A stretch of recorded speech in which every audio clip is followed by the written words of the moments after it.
any successful digital transformation also comes with an emotional journey, with a personal transformation of people involved in the organization.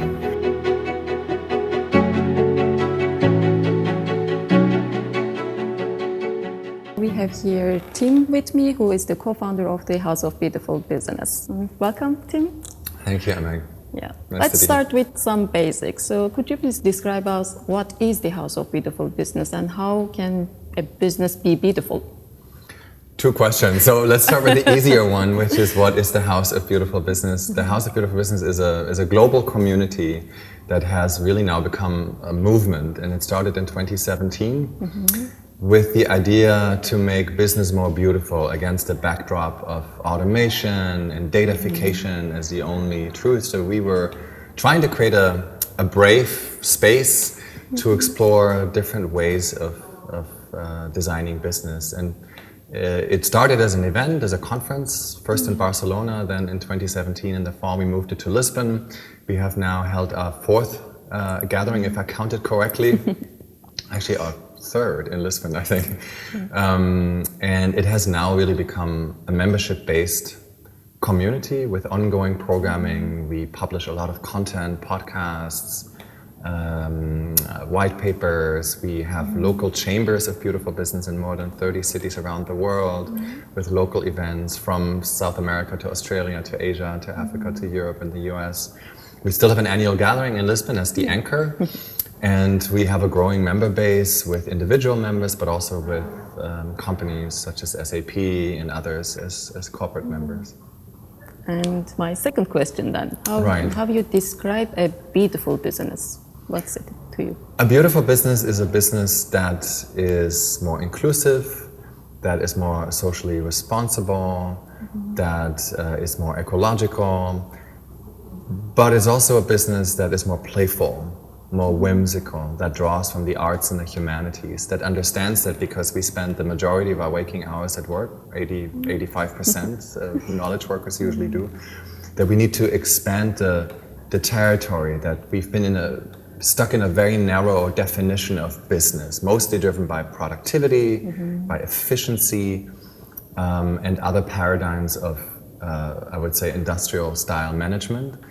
And I think we're really at an inflection point. The pandemic has shown us that these cracks have opened, that we need to fundamentally reimagine business. We need to make it more humane. We need to bring in the full landscape of our emotions to business. We need to have opportunities to have more, broader identities that we bring to work, not just the productive, consistent worker self. So what we're trying to do is really to introduce new language, and then new rituals and practices into businesses. And we do consulting work as well with our clients who are members, but it's a mix of inspiration, so really planting new ideas, planting new language, emboldening leaders to create a new kind of reality within their organizations, and then giving them the tools to do so. And a beautiful business is a business that has the courage to bring the heart into the conversation and change, and right? emotions and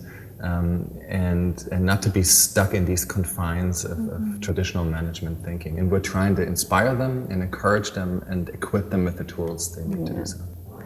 And this inspiration actually starts from a personal level. So you have been really inspiring the business leaders in order to lead this transformation, right?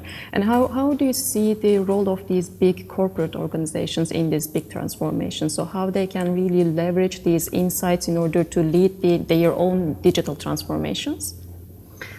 The one dimension of digital transformation that is often overlooked is the personal transformation. So yes, we need to become more agile technically, we need to become more adaptive in terms of our organizational designs and the skills that we acquire as organizations and the digital savvy of its members, that all of that is important. But what is equally important is that we bring people with us, that we acknowledge that there are fears of losing the status quo, that we might get replaced by machines, whether or not these fears are warranted, but I think it's important to acknowledge them. So any successful digital transformation also comes with an emotional journey, with a personal transformation of people involved in the organization.